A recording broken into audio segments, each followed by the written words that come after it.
सिया राम, जय हनुमान। श्रोतागणों, आज मैं राम जी के रंगदेव जी की पूजा और मंत्रा और कैकेयी संवाद के बारे में बोल रहा हूं। उसको ध्यानपूर्वक सुने। जाको नाम लेण एक बारा, उतरे नर भव सिंधु अपार। रामा उतरे नर भव सिंधु अपारा। वशिष्ठ जी का सम्मान बहुत अद्वितीय किया राम जी ने। तो कुलगुरु वशिष्ठ जी राम जी को कहते हैं, अरे प्रभु, मैं जानता हूँ आप तो विष्णु भगवान और सीता माता लक्ष्मी है, कमला का स्वरूप है, लेकिन लोक लीला करने के लिए कि आप कोटि कोटि की ब्रह्मांडों के अधिपति होते हुए भी जो मेरा सम्मान कर रहे हैं, कह रहे हैं गुरु वशिष्ठ जी, जिनका नाम एक बार भी लेने से भले ही पहाड़ के समान पाप किया हो तो भी मनुष्य भव सागर से पार उतर जाता है। योगी यति तपसी गुरु ज्ञानी, दुर्लभ दर्शन कर विज्ञानी। चाहे योगी यति तपस्वी कई वर्षों तक तपस्या करते हैं राम जी के दर्शन करने के लिए, लेकिन प्रभु आपके दर्शन तो दुर्लभ हैं। लेकिन मोरे अधम पग तल जो धोवे, लेकिन आपने मुझ अधम, मैं तो अकिंचन प्राणी हूं, और मेरे चरण कमलों को आपने धोया है। और चरणों दकले रे मोह मन मोवे, रामा मोरे अधम पग तल जो धोवे। चरणों दकले मोह मन मोवे, और चरणों दक लेकर के मेरे मन को आप मोहित करते हैं। हे करुणा कर कृपा मिज की, जो भो दरस मोह कर दीजो रामा।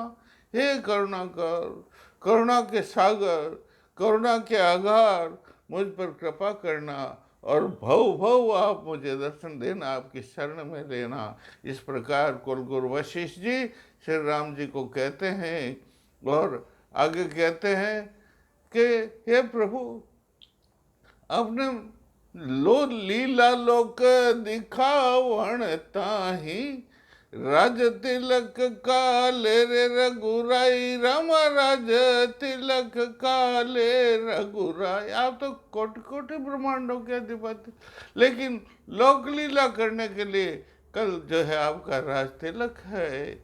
इसलिए वो कहते हैं, प्रभुवर आप अबोट हो जाइए और रंगदेव जी के मंदिर में जो है कल राज तिलक के लिए पूजा और उपवास करने के लिए तैयार हो जाओ। मैं आपको दीक्षित करूंगा इसके लिए। तो जो है भगवान श्री राम जी और सीता जी दोनों अबोट होकर के गुरु जी के सामने उपस्थित हो गए हैं, और गुरु जी ने उनको उपवास के लिए, व्रत के लिए दीक्षित कर दिया है। राम प्रवत पूजा तृणा, रंग ऋण रिझावण रंग। राम जी रात्रि के समय में भगवान इष्ट देव रंग को रिझाने के लिए, प्रसन्न राजधानी में रिझाना कहते हैं, और हिंदी में प्रसन्न करने के लिए, प्रसन्न करने के लिए रंगदेव जी के मंदिर में पूजा करने के लिए तत्पर हो गए हैं, और प्रार्थना करते हैं, इष्ट देव मोमहर कर सकल विघन भो, भंग राम मारा सकल विघन भो। हे इष्ट देव, मुझ पर कृपा करना और सब जो विघ्न हो राज तिलक में उनको नष्ट करना। इस प्रकार जिग पूजन, और इस प्रकार दोनों बिना भोजन के, बिना जल अन्न के जो है सीता राम जी और दोनों कुश के आसन पर विराज गए हैं। सामने दीपक प्रज्वलित हो रहा है, हाथ में तुलसी की माला ले ली है, और दोनों जो है रंगदेव जी को जप रहे हैं, नाम जप रहे हैं। लेकिन उस समय क्या होता है, नीति क्या कर रही है? गड़ी गड़ी छिटके रे मणिमाला, दीप लोय के रे मुदरी रे जाला। रामा दीप लोय के मुदरी जाला। सिया अंग फर कै कछुओ चा, गुगु खाली बोलै पोचा, रम गुगु खाली बोलै पोचा। तो इस समय में दीपक की जो लो स्थिर होकर के चलनी चाहिए, प्रज्वलित होनी चाहिए, लेकिन वो कभी मंद और कभी ज़्यादा जो है प्रज्वलित हो रही है। और राम जी और सीता जी के हाथ में जो माला के मिणिये हैं, वो माला कभी छूट जाती है, फिर लेते हैं, फिर कभी माला छूट जाती है। और उधर रंगदेव जी के मंदिर के ऊपर स्वर्ण कलश के ऊपर गुगु खाली बोल रहा है, और इस प्रकार सीताराम जी के अंग कुछ फर्क रहे, वो अच्छे नहीं लग रहे, अच्छे सुगंध नहीं हो रहे हैं। तो सीता जी ऐसे कांप रही है जैसे भयंकर आंधी के अंदर कमलनी की बेल या कमलनी का फूल कांपता, वैसे सियमन थर थर दिवला लोया। सीता का मन थरथराहट जैसे दीपक की लो वायु से थरथराहट करती है, या वायु से कमली थरथराहट करते हुए ऐसे कांपने लग गई है। और रंगदेव से प्रार्थना करती है, रंग देव वीणत मोरी जो, दव अभिषेक कुशलमय की जो। हे रंगदेव जी, आज हमारे ऊपर आप प्रसन्न हो जाइए। और राजस्थानी भाषा में दव और हिंदी में पति कहते हैं, मेरे पति का राज्य अभिषेक कुशलमय करना। और उधर क्या होता है, जिग पूजन पूरण कर सोया, रंग देव में इंदर मज दोया, नींद महाज सपना रे बड़ पीड़ा, राज तिलक मद विपद हचिड़ा, राम राज तिलक मद विपद हचिड़ा। राम जी ने रंगदेव जी का यज्ञ और जप अनुष्ठान पूर्ण कर लिया है, और दोनों रात्रि के समय में नीचे जमीन पर आसन बिछा करके सो गए हैं। लेकिन स्वप्न के अंदर बहुत बुरे स्वप्न आ रहे हैं कि राज तिलक में विघ्न होगा। तो भगवान श्री राम जी सीता जी को बहुत समझाते हैं। और उधर नियति नटी ऊंधी उलड़ा, पलक रंग में भंग, दोलायत रज समुद्र मुग, मोदज सो कुरंग रहम मर मोदज सो। नियति नटी ने अपना खेल प्रारंभ कर दिया, वो एकदम पलट गई है, जैसे कोई फिल्म देख रहा है, और फिल्म देखते हैं तो पर्दा जैसे गिर जाता है, नाटक देखते हैं नाटक का पर्दा गिर जाता है, उसे यौवनिक का कहते हैं, यौवनिक का पतन होता है। वैसे ही जो अच्छा जो कार्य था, शुभ कार्य था, वो एकदम अशुभ कार्य के अंदर नीति नटी के कारण बदलने वाला है। हाँ, नए नगर बनावट देख करके, नगर की इस प्रकार सुंदर की बनावट, राजस्थानी भाषा में बनावट और हिंदी में सजावट कहते हैं। नगर बहुत सुंदर सजाया गया था, उसकी सजावट को देख के राम दहाय पूछे रे ही दाजा, नगर बनावट इम किम आजा, रामा नगर बनावट इम। कैकई को दासी मंथरा पूछती है कि आज ये नगर की इतनी सजावट कैसी, हल बल देख नगर के रे माही, भागम भाग आज किम काई रामा। इस प्रकार आज नगर के अंदर क्यों हलचल हो रही, ये लोग इधर उधर क्यों इतने भाग रहे हैं। तो कहती है वो, कई जवाब देती है, अरे भोली को बड़ी जान ही नाही, नींद सू कई उठर गाई, भोली को बड़ी जान ही नाही, राज तिलक काले रघुराजू। हे भोली कपड़े, क्या तू नींद से उठ कर क्या आई है? तो जानती नहीं है कल राम जी का राज तिलक है। तो एकदम उसका चक्कर आ जाता है कुबड़ी को, और चित्त चक्री चारों चक्कर, उसके चक्कर और मेड़ी पर चढ़ गई एकदम। मेड़ी राजस्थानी भाषा में जैसे आप माड़िया कहते हैं, महल माड़िया, दूसरी मंजिल, उसको मेड़ी कहते हैं। मेड़ी पर चढ़ गई है और सारे नगर की सजावट को देख रही है। अयोध्या आज सजे रे इम भारी।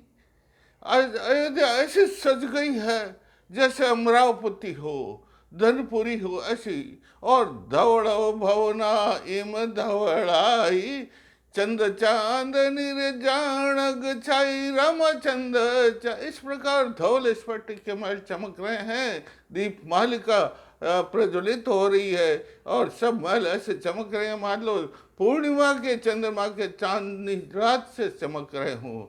इस प्रकार का देख करके मेडी सो जट नीचे आई जमीन, और वो जमीन के अंदर गड़ गई। इस प्रकार के दृश्य को देख करके झट कैकई के महल में गई है नीचे उतर करके, और कैकई पूछती है मंत्रा को इस प्रकार मुखमंडल देख करके, अरे उमने किया आजू, हे मारी लाडल डावड़ी उमने किया अनूप।